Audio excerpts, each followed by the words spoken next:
Good evening, everybody. Thank you for coming. We're here to represent Rising Above. Of course, I get a phone call, right? And it's work, too. Sorry, it's going to have to wait. So anyway, back to me. Rising Above. Warren's plan for a flood-resilient future. Basically, we've been working through MVP, Municipal Vulnerability Preparedness, a grant program set up for Massachusetts to prepare communities for possible vulnerabilities in the future. And one of our big vulnerabilities here in Warren and most communities is flooding. What does our infrastructure look like? This is basically the big picture of where are we vulnerable? What culverts are vulnerable for washouts, roads washing out, bridges washing out. Floods are going to happen, rain's coming.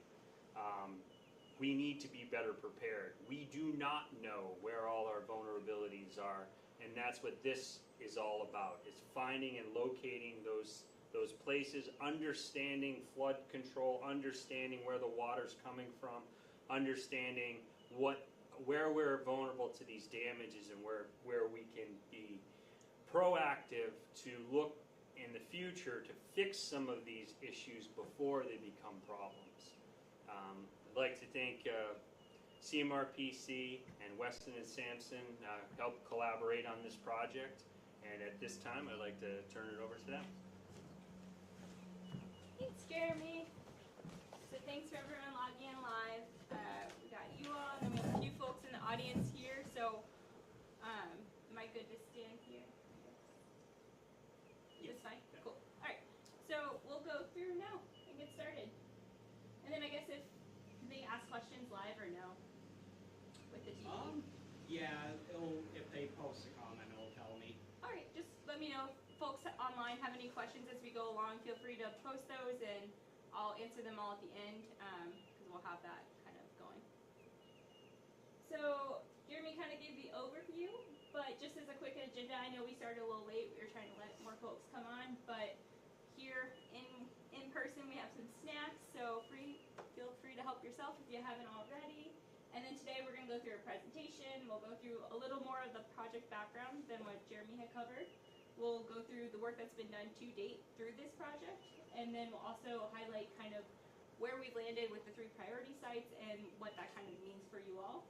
And then we do have a breakout session for folks in person, and we can record that live if folks are interested, or we can just send the boards out afterwards and you can provide your feedback that way. So in terms of the project funding and goals, Jeremy stole my thunder a little bit, but I'll give a little more information. So this project was funded by the Municipal Vulnerability Preparedness Grant. So we also just want to say thank you to the state and EEA for funding this. We're really appreciative, and it makes a huge difference in these resiliency efforts. The project itself is used to improve preparedness and adaptation, and this kind of graphic on the side here, these are actually completed and in-progress grants throughout the state. And you can see there's a lot of dots. So most communities in the state are participating in the program, and then the funding varies, year to year on what that actually looks like. And so there's the benefits, and then there's also the co-benefits of water quality, urban heat reduction, and public safety improvements. So all great things that come out of this program. Specific to our program is, we were awarded $234,035,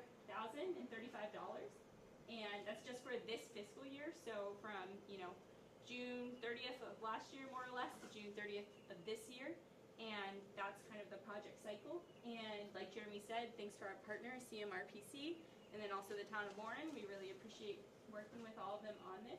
And then, the main project goals, just to reiterate what Jeremy had said, identify and assess the flood-prone areas in Warren. So where are those? I think a lot of people anecdotally know where they are, but to have the actual data and understand that and have a record of that is really important as we move towards implementation projects that can actually address those issues. Develop those targeted mitigation strategies, and then to also create a comprehensive watershed resilience plan. So taking everything we learn and putting it into one document that Jeremy and the town can then use to get funding for further projects. And then just very high level project overview. I know there's quite a bit of text on here, but really there's a couple different pillars. There's the public involvement and the community engagement, number one, and that's part of what we're doing here today. Part two is the inventory of the current and anticipated future flooding events. But what does that mean? I think it's really just, what does it look like now, and what does it look like in the future for rainfall, and what does that mean for the infrastructure in town? Part three is understanding what watershed projects could be done to actually help mitigate some of the effects of those more intense rain events. And then finally, like I said, putting that all into a plan that we can then use to implement projects in the future and help folks understand kind of what the future risk is. And then I'll pass it over to CMRPC to talk about some of the background of the work they've been doing in Warren and how that ties into our project now. My name's Shannon Sullivan. I'm a community development planner at CMRPC. I partnered with Weston Sampson and the town of Warren for this project, as well as a few others that are happening now or have happened recently in town. So Central Mass Regional Planning Commission is the town of Warren's regional planning agency. There are 13 of RPAs in the state. We serve southern Worcester County, including the city of Worcester. There's Pioneer Valley Planning Commission to our west, as does Western Massachusetts. So just as an example, so every town in the state has an RPA. And we've helped Warren on a variety of different projects, including municipal vulnerability preparedness planning that precluded this. Also green communities, community development block grant, the master plan, which just wrapped up, hazard mitigation planning, and I'll get into some details about those different types of plans and how it kind of led to this. So just to give a brief summary of Warren's past and current resiliency planning efforts, a lot of these really started in the summer of 2021, about 5 years ago. There was a lot of rain that summer, if you remember. So lots of road washouts in Warren, particularly Spring Street and Summer Street, which is right near here. Those flooding events started a planning effort to address flooding in town and to start thinking about resiliency solutions for flooding. And also the Highway Department started a drainage improvements program that has been going on for the past 5 years since that started. The Municipal Vulnerability Preparedness Summary of Findings. That is the first step in the MVP program. It is what led to the funding for this plan, which was through MVP Action. A summary of findings is required to apply for any MVP Action funding. So that was done in 2022, and that is currently being updated. Open Space and Recreation Plan in 2022. The Master Plan was just completed in 2025. The Hazard Mitigation Plan is also being updated as well right now, and the Stormwater Management Plan, which is where we are right now. All these different plans are from different funders, and they have different requirements in terms of what funding sources that they are used for. For example, Hazard Mitigation Plan is for federal funding, the MVP plan is for a state program. So while there is lots of planning, they all have the same goal of being able to apply for funding for implementation projects like design and construction things. So that is why there's a lot of plans, but they are definitely leading to some implementation projects in town. So just to list some of the priorities from those past planning efforts, these were all done in community workshops through talks with local stakeholders, obtaining grant funding for culvert and small bridge improvements throughout town. That is one that was in most of those plans. Understanding beaver activity, that's something that came up in our stakeholder interviews as well, and also in our digital survey. Education and outreach regarding emergency preparedness, that's something that came up in our stakeholder interviews as well, so we wanted to highlight it here. And preventing debris buildup on the Cummins Pond spillway, that's also something that came up a lot in this particular plan, was Cummins Pond. And developing a comprehensive townwide plan to prioritize stormwater improvements, which is why we're here now. It was in the summary of findings, so we were able to apply for MVP action funding to do this plan. Alright, so this is what we did for community engagement for this particular project. Our goals were to engage with residents, to understand local concerns, identify parts of town that flood frequently, that should be highlighted in the plan, and also to use community input to inform the plan's broader strategies.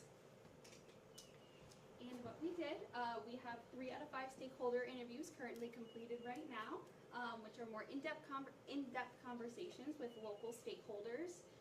Digital and print survey, which was out this past winter. We had it at a few spots in town, including the post office, town hall, senior center, and it was also posted online, and the public presentation, which is tonight.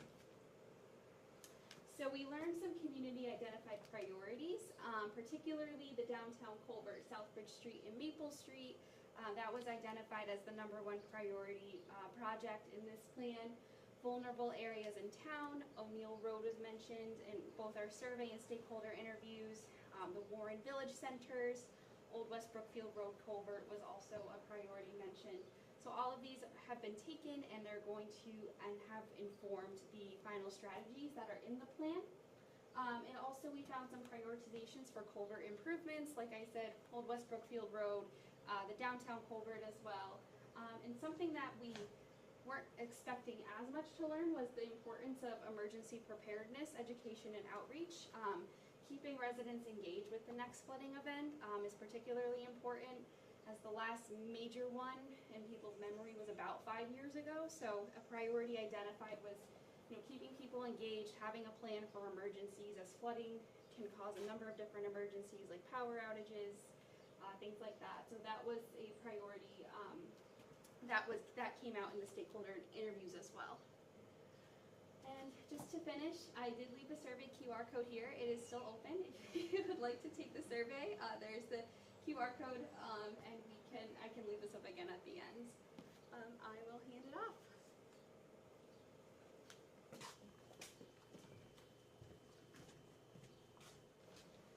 So we wanted to start quickly by going over some climate resiliency concepts and looking at culverts and what those are.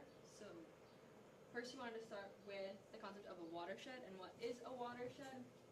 A watershed refers to an area of land that all drains to the same river, stream, water body. So Warren has 2 major watersheds. You can see in the pink and the green on the screen, and we have some arrows showing how water is traveling through Warren to reach those main outlet points. So we have the Chicopee watershed, which is most of Warren, and that all drains into the Quabog. And you can kind of see how water will gather from higher up in the watershed, reach small tributaries and streams, and end up in a larger river like the Quabog. So thinking about how water is traveling through town and kind of picking up more water, picking up more speed and flow, thinking about that as it starts to interact with our built infrastructure and as we start thinking about bigger rainfall events. So that gets us to a culvert, which is a significant piece of infrastructure that interacts with our rivers and can cause flooding in watersheds. A culvert is anywhere that a stream gets channeled under a roadway, and they can vary in size, shape, material. So you can have a stone, arch, metal pipe. You can see it a few different ways, and we have photos of some culverts here in Warren. And as we think about culverts and look at ones that exist and think forward to new culverts, some design things that we're considering are how is the culvert changing the natural stream pattern and stream behavior. So looking at the crossing span and openness, how wide is that culvert compared to the existing stream channel? Is the culvert in line with the stream bed itself, and does it allow kind of a continuous stream of that stream bed material to keep going through the culvert? And then is there a change in the depth or velocity of the water as it goes through the culvert? All of that can impact flooding and can also impact wildlife as they try to travel through those streams and reach wherever it is they're going. And a lot of culverts were designed a while ago, and we're also seeing that climate change is leading us to more increased rainfall events. So thinking about climate change with culverts is a big part of what our project is. And that gets us to resiliency. So rainfall events, as we've all kind of been touching on, are getting more frequent and more intense, and we have this graphic here to help illustrate what we are expecting to see in the future. So you can see precipitation depth, and it goes kind of from, you can present day, 2030, 2050, and 2070 as you go across the graphic. And the thing to note here would be that as we go into the future, rainfall events that have higher precipitation depths are becoming more likely. So in the present day, that dark bar, the longest one, is the 500-year storm, and in 2070, that is transitions from a 500-year to a 100-year storm. So we're just expecting to see that kind of storm more frequently than we would expect to see it now, and that can increase the likelihood of flooding. As we're thinking about more rainfall events, we're thinking about what can be wrong with existing culverts and what the wear and tear on culverts is. So culverts some deterioration that we've seen would be culverts caving in, pipes can start to rust, and joints can start to separate. We can also, sometimes culverts get clogged. If there's a big rainfall event, it picks up lots of large debris and can start just clogging the culverts so water and animals can't get through. And sometimes that can also lead to some structural concerns, such as a sinkhole that can form around the culvert if it itself starts to cave in. And that leads to these photos that we have from Warren from that June 2021, where we saw how the impacts in stream conditions as a result of culverting those streams led to roads washing out and road damage. So what can we do about it? A few different types of culvert upgrades would be thinking about either replacing or retrofitting the culvert, and some design considerations you want to think about are trying to restore the natural stream flow, natural velocity in stream bed materials, try to create room for wildlife passage, and also reduce the stream restrictions so we don't see as much ponding of streams, which can eventually overtop the culvert. And here are a few images. One option is upsizing a culvert. So in this case, just making it bigger so it's posing less of a restriction, and also maybe lowering it so it's more in line with the stream channel. And another good option is a box culvert that also is typically a little wider. It keeps that same kind of bottom of the stream bed, so there's more continuous stream channel. For this project, we looked at an inventory of town-owned culverts in town, and we found 109 of them, and you can see they're all shown on here. They're also shown on some of the maps that we have here today for a closer look. And we know after this project information of about half of those. And that is a result of some field investigations that we did. We had 2 rounds of field investigations here. So the first one was done according to the NAC protocol, and the NAC is the North Atlantic Aquatic Connectivity Collaborative, and they have a standardized culvert assessment form that we can use and upload to a database that is publicly available. So we looked at 39 of those culverts. Jeremy pointed us in the direction of the culverts to make sure we looked at, and we found that 15 of those culverts were in okay condition and 24 were in poor condition. And then for another phase in our project, which I'll get to after this, we did some flood vulnerability modeling, and we investigated 15 additional culverts beyond that NAC protocol, but not fully using the NAC protocol, but 15 more of those. And that gave us the information we needed to move into the next step, which would be identifying priority culverts across town. We started with flood vulnerability modeling, and here flood vulnerability was assessed at each culvert by determining when a rainfall event would cause the culvert to overtop. So that overtopping is what we're really considering as flood vulnerability.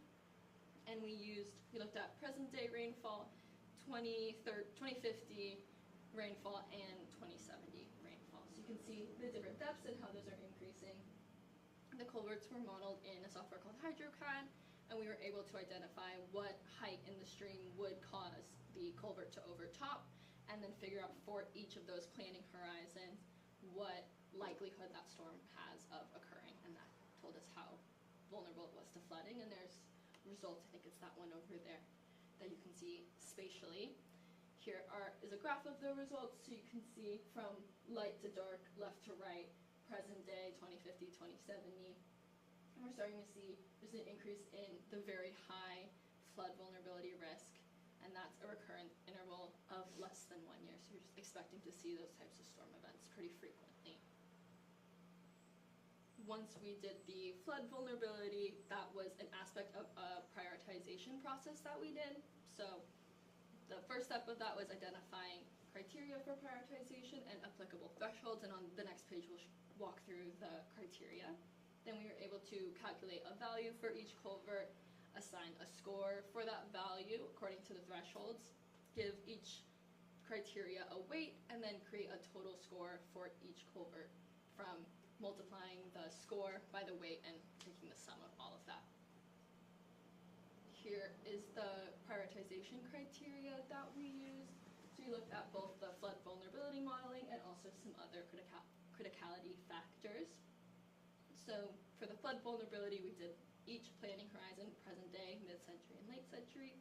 Then we looked at historical issues, so looking at past planning documents and other feedback that we got from the town to figure out where residents have been seeing flooding. And then thinking about what road class it was and trying to protect roads that get more frequent usage. And we're also using our results from the NAC field investigations to think about the current condition of the culvert. And then part of grants like this MVP project and some other grants like to see how culvert improvements can help provide ecological benefits. And just in general, we're trying to help out our ecological wildlife and all of that. So we looked at ecological benefit and nature-based solutions if there is available space near the culverts for that. So that's what that NBS ready stands for. Then we took all that information, and as we're showing it to you now, we showed it to some municipal staff in a workshop, and we reviewed our results. We went out to some field visits to high-scoring culverts, and then we identified 3 priority culverts. And those 3 priority culverts are what we're going to keep moving forward with for this project to do some flood modeling and also design concepts. Here is the kind of view of the top tier of culverts for rehabilitation and replacement from our prioritization process. And then here are those 3 culverts called out, so we'll be moving forward with these 3 in the project. Do you want to note that green is actually bad in this case, which means? Yes, in this case, green is suitable for replacement and rehabilitation, so it's bad to be green in this case.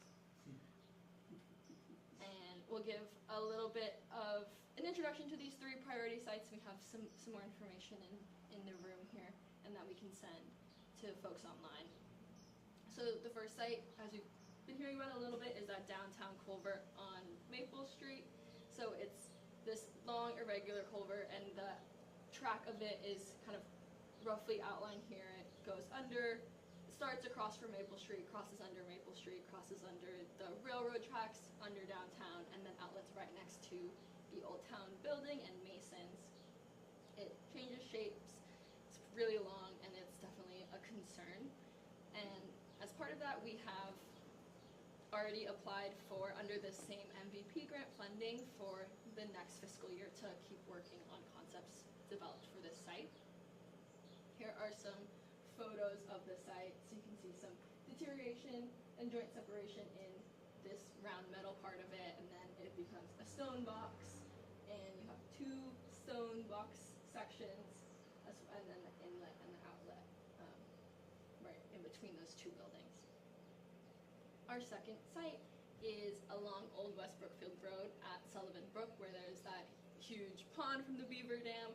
That pipe has been, you can see inlet and outlet are not exactly the same size, so there's been some crushing of the pipe, and regardless, 3 feet to 2.5 feet is a small pipe for that huge pond that has now built up. So looking there, and here's some images of the Beaver Dam that's there, and you can see how the culvert inlet and culvert outlet are getting a little bit crushed or kind of built up with debris. Then another one along Old West Brookfield Road, our third site, is right at the town line. And this is a relatively large culvert. It's downstream from the Lamberton Brook Dam, and we're starting to see some deterioration corrosion and rusting around in the pipe. You can see kind of a picture there. And so we're looking at that one as well, just to keep protecting Old West Brookfield Road since that's such a major throughway here. And our next steps for these 3 culverts in the project are to model each of them in a software called HeckGrass, and that will allow us, this is a snapshot of what it looks like in HeckGrass. So it shows the topography, and we're able to look at the existing conditions of the culvert and flood extents for that, and then model proposed alternatives and see what kind of benefits those provide. And then we're going into design concepts for each culvert, and for that downtown culvert, we have submitted an application for fiscal year 27 to try to get more funding and keep looking at that. And that is all we have. Yeah, happy if there's any questions online or any questions in the room, happy to hear them. Or else we can transition into our breakout sessions. Are there any questions? Nothing online.